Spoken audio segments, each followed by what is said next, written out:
Hi, I'm Mary. I'm here today to show you how to make melt and pour soap. We are going to use our Hibiscus and Lavender goat milk soap kit to get started with. So let's get started. Start with, just show you a couple things you might want to have on hand. You might want to have a spatula, a whisk, scissors to open your vitamin E if you're going to use them. I also like to have a soap cutter, but a knife does just as well. So, to start with, I'm going to go ahead and open everything real quickly so I have it ready to go, because once the soap is actually melted, you do want to move fairly fast. The kit has two sets of dry botanicals. You've got lavender and hibiscus flowers. I'm going to go ahead and open those up. So once they're ready to pour, we're ready. You've also got your suspension soap. You're only going to use the suspension soap if you're going to be adding a dry botanical, meaning the lavender buds or the hibiscus. In this case, I am going to be doing it, so I'm going to keep that open as well. You've also got your vitamin E tablets, which I'm going to open up. And I'm actually going to go ahead and cut these now, so I'm ready to squeeze them in. And you don't have to use the vitamin E, that's completely up to you. But I do like the way the properties, the properties it gives the soap. I'm also going to go ahead and open up my essential oil, my fragrance, and my color. So again, I'm ready to go. Just make sure you don't knock them over. Okay, so to get started, I'm going to go ahead and open our soap, cut it into quarters, halves. The only reason I cut it into quarters is so it melts a little faster. And I'm going to use a double broiler today. You can also use a crock pot, microwave. I wouldn't suggest a microwave. I think it's very easy to get the soap boiling, which isn't good for this type of soap. So I would suggest the double broiler as a first choice. As a second, I would use a crock pot. You never ever want to get the soap to a boiling point, just to the point of melting. So I'm going to go ahead and add these in to my pot. And in the magic of video, I'm going to go ahead and switch out, add your suspension soap to it. And again, you can cut it, it does melt a little quicker. Add that. And I don't normally do this, but what I'm going to do is go ahead and pour this in a clear measuring cup so you can see exactly what I'm doing. At this point, you want to go ahead and get your mold ready. Our kits, the mold comes wrapped in a shipping paper, which is great to put down, because even though you're working with soap, this does make cleanup a little easier. Most of our molds are flat. This particular mold, as you can see, is a oval and round,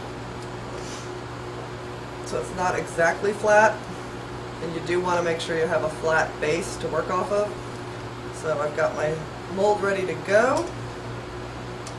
Let's check on my soap, and once your soap base is melted, the suspension soap does, melt fairly fast. So I've got my melted soap. I'm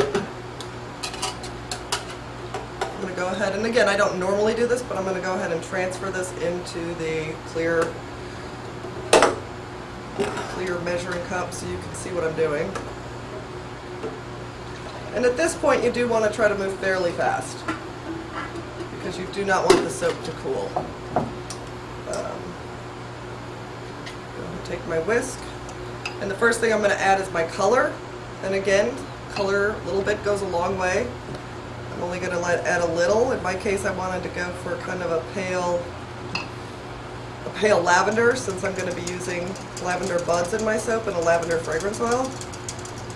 So hopefully you can see that color. Pretty much what I wanted. If you add all of the color, it is going to be quite dark. Okay. Mix that in there real well. Now I'm going to go ahead and add my botanicals, and the reason I'm going to do that is because I want them to absorb into the soap a little bit. The suspension soap helps, but so does letting the dry botanicals absorb some of the moisture in the soap so we don't have them floating on top. Next, I'm going to add my fragrance oil, and again, you are given 1/2 ounce with this particular kit. Some of our kits have 2 pounds, 3 pounds, so you're getting more fragrance oil. Honestly, do not add more than half an ounce of fragrance oil per pound, or your soap will seize. It can seize up. It doesn't dry right, so you really want to try to keep it just at 1/2 ounce. I don't usually use all of the fragrance oil on Melt and Pour. I think it just gets a little overpowering, and in this case I'm going to be using an essential oil, so I definitely would not use all of it. You got your pipette. You don't have to use this. You can pour directly in, but if you're going a little more precise measurements, this is nice. In this case, I'm going to probably use about half of my fragrance oil. Then I'm going to smell it and make sure it's to the level of scent I want. Smells great. And last, I'm going to add my essential oil. Essential oils are very strong, so you're given 5 milliliters. You probably do not want to add more than half of that at the most, and you can use the rest of it as an aromatherapy. It's great to blend with water, just spraying your skin for dry skin. But again, unless you're using none of the fragrance oil, I would not use all of the essential oil.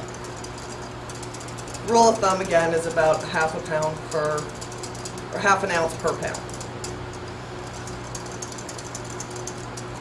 Okay, so I've got this stirred up pretty well, and now I'm going to be pouring it into my mold. Forgot to mention this, but something else, if you have it, it's great. This is 91% rubbing oil poured into a spray bottle. When you pour your soap, a lot of times you'll have little bubbles, and spraying the alcohol as soon as you pour disperses those bubbles real quick. So let's go ahead and pour.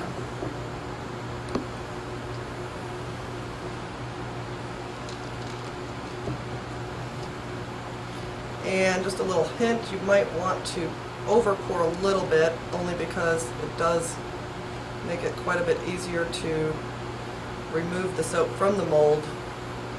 If you underfill it, it can be difficult to get it out.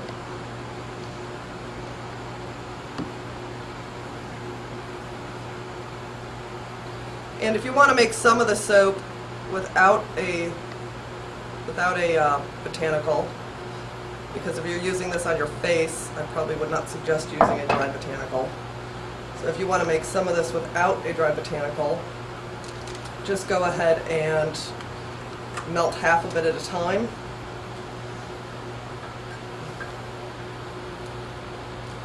And add your botanical, or vice versa. You're going to have a little bit left, generally. You can pour it into a tiny Tupperware. Anything that you can use for a mold, you can put that back in the refrigerator. Next time you make soap, you can use it. That will stay for about 2 weeks in the fridge. Just seal it up. Make sure it's not absorbing the odors, in your refrigerator. Oh, I'm going to go ahead and spray it with my alcohol. And I'm going to take my whisk and move around these lavender buds a little bit, just because I, as a personal preference, do not like them all lumped together. And especially because I'm going to be adding my hibiscus flowers to 2 of the molds, or 2 of the soap bars.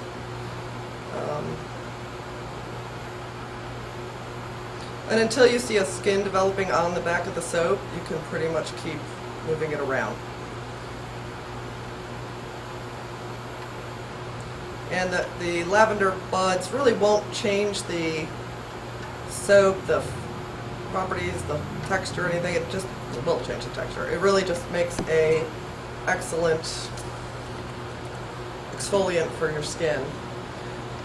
Okay, so I've sprayed my soap. I'm going to add a little bit more here because I'm a little low. And sometimes when you're standing on top of it, it's hard to see how high it is coming, so you might want to scooch down a little bit. Okay, now I'm going to go ahead and add my hibiscus flowers to the back of one of these, which will make it even more of an exfoliant. If you see any big pieces, twigs or anything, pull that out. And if you prefer a finer flower, you can grind these up in your fingers before you put those on there. So just sprinkle those on the back.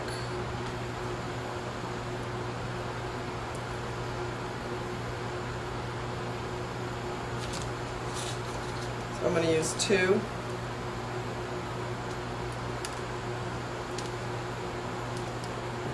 And if it gets on the other soaps that you do not want it on, just use your finger or a spatula and pick it out. It won't hurt the soap.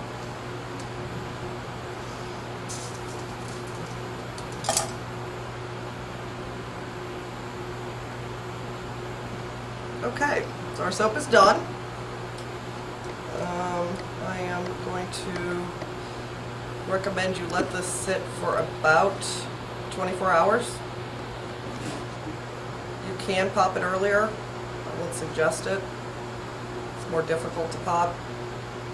But if you have to, let it sit until it's at least completely cool to the touch. There's no more heat. Throw it in the freezer for about 15 minutes and you can pop it.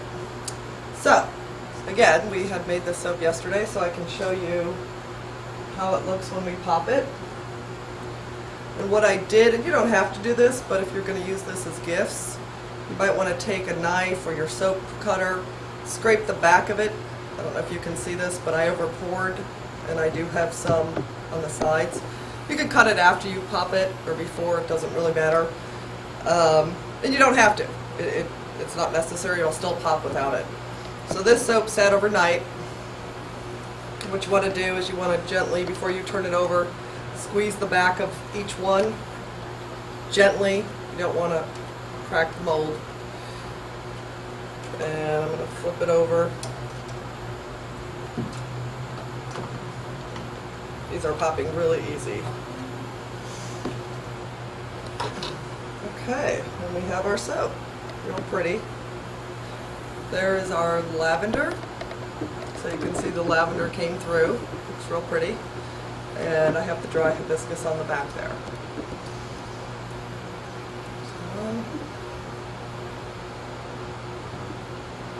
Makes a nice gift. Great for a guest bathroom. White, brown. In our case, we're using a natural colored coffee filter. And depending on the size of the soap, you might want to go ahead and trim it down a little bit. You can also, what looks real cute is brown craft paper, and get some jute string or some twine. Just wrap it up, tie it with twine. You can go to Office Depot or any of those places and pick up some stickers. You can print them on your computer. Happy birthday, congratulations, whatever it may be, and stick those on the back. But again, you're going to do it face down with the rounded part on the bottom. Just follow the natural folds of the soap, or of the filter. Take your thumb, finger, just move it around. I've got some pre-printed ones for some of our soap that we sell, so I'm just going to use that, but just to show you. Stick that on the back. We've got a real cute gift for the holidays coming up. That with the oval. Now one thing I will say, if you do pop these before 24 hours, wait at least 24 hours before you wrap them. And if you're in a high humidity area, I would suggest waiting a week. So what you don't want to do is you do not want to let the soap sweat once you wrap it. If you have any questions, our website is www.chelseasoapgarden.com. I hope you enjoyed this, and we have more tips and recipes on the website. Thanks so much.